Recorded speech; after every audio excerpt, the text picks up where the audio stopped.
En 2020, Williams a terminé dernière pour la seconde saison consécutive, finissant même sans le moindre point marqué pour la première fois de son histoire. Si on élargit, l'écurie n'a marqué qu'un point depuis 2019 et encore c'était un miracle suite à des disqualifications. La vraie dernière fois qu'on a vu une Williams dans le top 10, ça remonte donc au Grand Prix d'Italie 2018.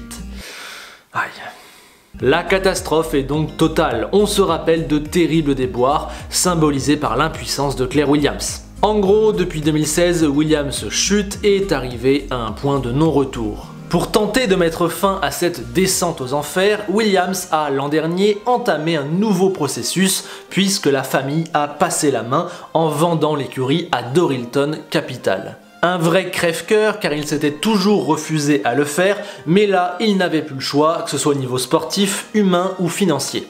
Et aujourd'hui, avec la présentation de la monoplace 2021, c'était les premiers pas du nouveau Williams, celui sans la famille. Le groupe Dorilton apporte forcément beaucoup d'espoir, mais sa tâche est très compliquée. Il va falloir remonter l'écurie sans la transfigurer. Il faut changer sans vraiment changer.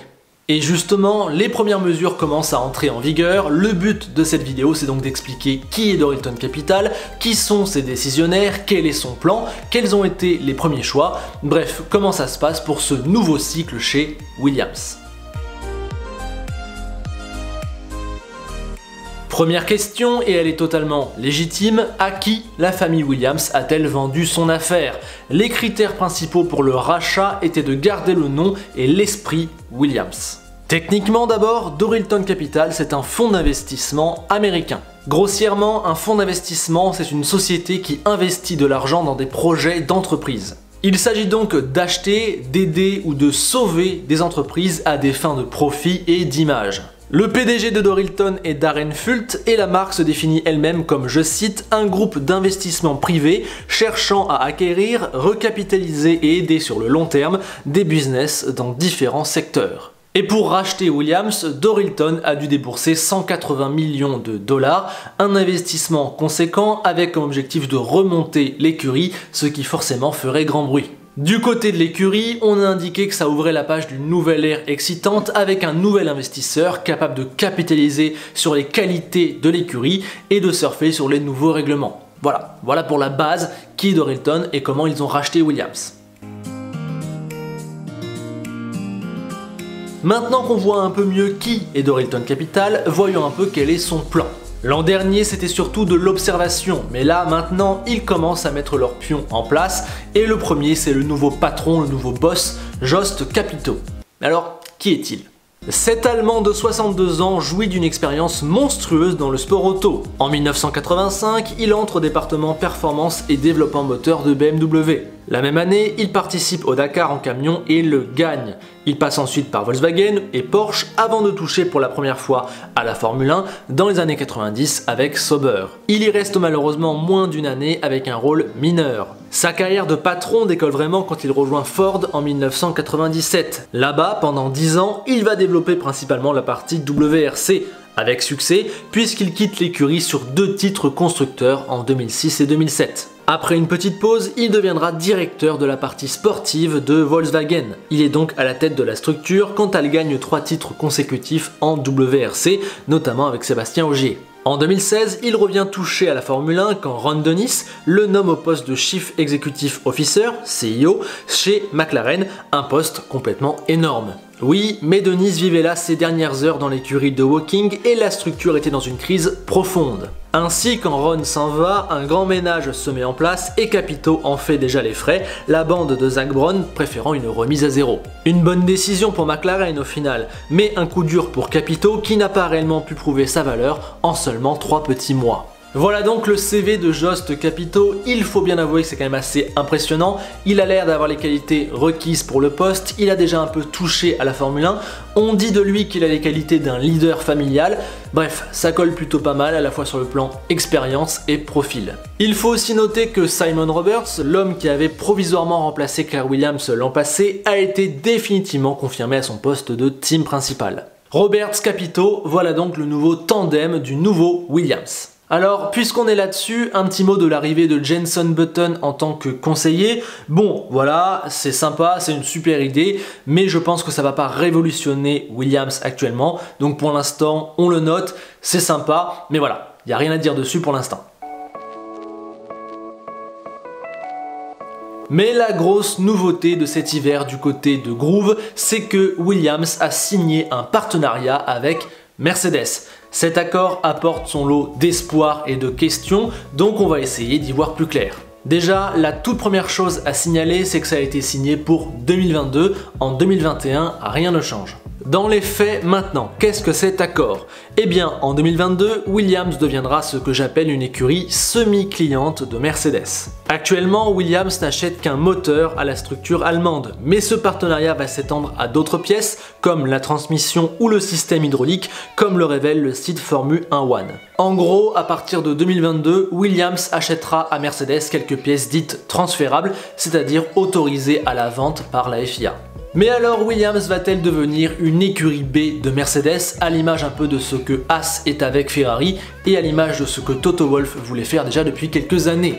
Eh bien non, la ligne est plus fine que ça. Devenir une écurie B serait complètement travestir l'ADN de Williams et c'est tout ce que souhaitait éviter la famille. Claire et Frank se sont battus pendant des années pour éviter cette solution de dernier recours qui aurait tué leur indépendance, c'est pas pour que les nouveaux propriétaires la choisissent au bout de 6 mois. Simon Roberts a en effet indiqué que l'option d'équipe B n'était pas sur la table. L'idée c'est plutôt de rester indépendante, mais de nouer des alliances pour en tirer avantage. Je le cite, « Nous voulons conserver notre indépendance et essayer d'être plus compétitifs. S'il y a quelque chose que nous ne savons pas bien faire, alors nous devons être capables d'acheter cette chose à quelqu'un qui le fait bien, car avec le plafond budgétaire, nous ne pouvons pas nous permettre d'être inefficaces. » Un discours clair qui montre bien que l'objectif c'est de se simplifier la vie, d'économiser de l'argent et de mettre le gros du budget et de ses capacités humaines sur d'autres parties de la voiture plus importantes. En gros, Williams achètera des pièces de faible importance à Mercedes pour mieux pouvoir se concentrer sur les grosses pièces,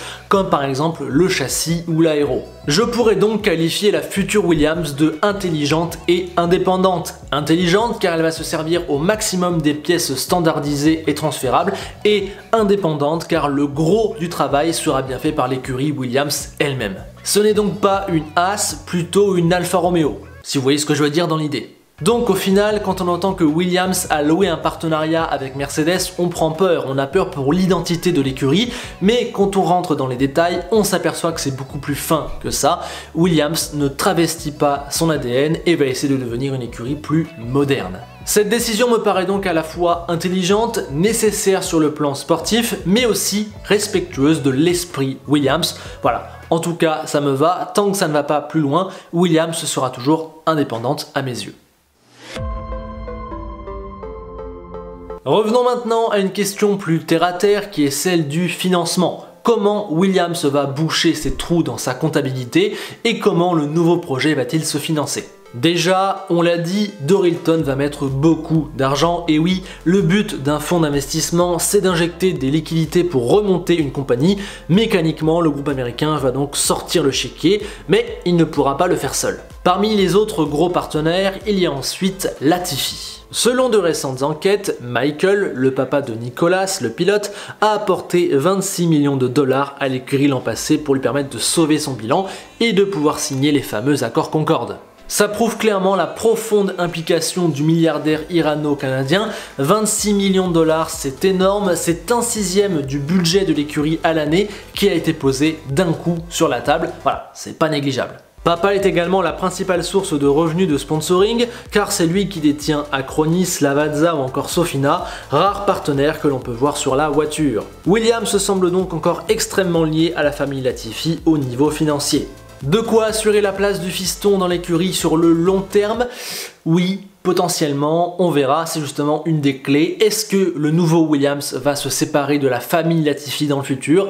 Vu l'argent qu'ils apportent, je serais tenté de dire que pour le moment, c'est non. L'objectif de Williams dans les prochains mois va aussi être de trouver d'autres sponsors, notamment peut-être un gros sponsor qui soutiendrait le projet et le nouveau cycle, un peu à l'image d'un Petronas chez Mercedes. Voilà, c'est un truc qui m'intéresse. Quels seront les futurs sponsors de Williams? C'est très important au niveau financier, humain et visuel.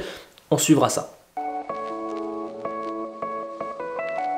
Bien, maintenant, comment cela va-t-il se traduire sur la piste? Deux choses à retenir. Premièrement, ça va prendre du temps et deuxièmement, la tâche est extrêmement compliquée. Williams part de très très loin, il ne faudra jamais l'oublier. Après une saison d'observation et de mise en place en 2020, la mission principale en 2021 sera de relancer la machine et d'initier réellement le projet.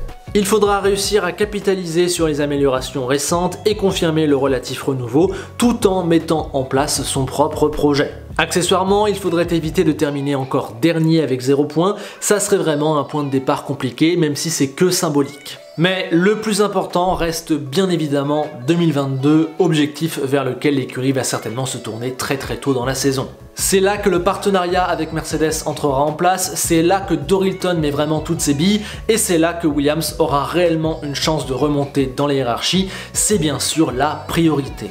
2022 pourrait bien aussi être un tournant niveau pilote car très certainement George Russell ne sera plus là, arrivera alors le moment où Dorilton Capital devra choisir son vrai premier pilote à elle. Est-ce que ce sera un jeune de Mercedes? Est-ce que ce sera un jeune de Williams? Est-ce que ce sera un autre pilote de la grille? J'ai hâte de savoir. Parce que de Aitken à Ticktum en passant par Gasly, Hülkenberg, Perez ou encore je ne sais pas Magnussen, il y a beaucoup de noms. Pour le moment on n'y voit pas du tout très clair et personnellement c'est une des choses qui m'intéresse le plus par rapport à la grille de 2022.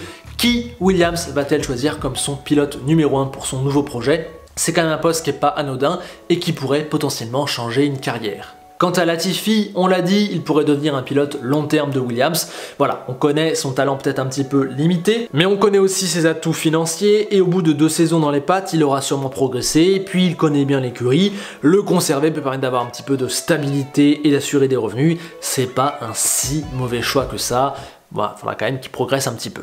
Bien, nous avons fait le tour de ce nouveau Williams. Personnellement, je trouve que Dorilton fait très bien les choses pour l'instant. Ce que je préfère chez eux, c'est leur discrétion et leur humilité. On sent qu'ils arrivent en Formule 1, ils prennent le temps d'observer, ils se lancent pas dans des grands discours en disant qu'ils vont jouer le titre dans 3 ans. Voilà, ils sont là, ils bossent dans l'ombre avec humilité et ça, j'aime vraiment beaucoup. J'aime aussi le profil de Capito sur le papier, j'aime aussi le fait qu'ils aient laissé Simon Roberts à son poste après une demi-saison d'observation, j'aime l'idée du partenariat avec Mercedes que je trouve intelligent, j'aime le fait qu'ils gardent l'esprit Williams, pour l'instant c'est pas mal, bien évidemment ce sera la piste qui sera maître pour juger, mais ça va certainement prendre pas mal de temps et il n'y a aucune garantie de réussite, surtout en Formule 1. Maintenant, n'hésitez pas à donner votre avis dans les commentaires. Pensez-vous que Williams peut remonter la hiérarchie? Que pensez-vous de Dorilton? Que pensez-vous de Jost Capito? Que pensez-vous du partenariat avec Mercedes? Bref, la parole vous revient pour qu'on en discute en commentaire.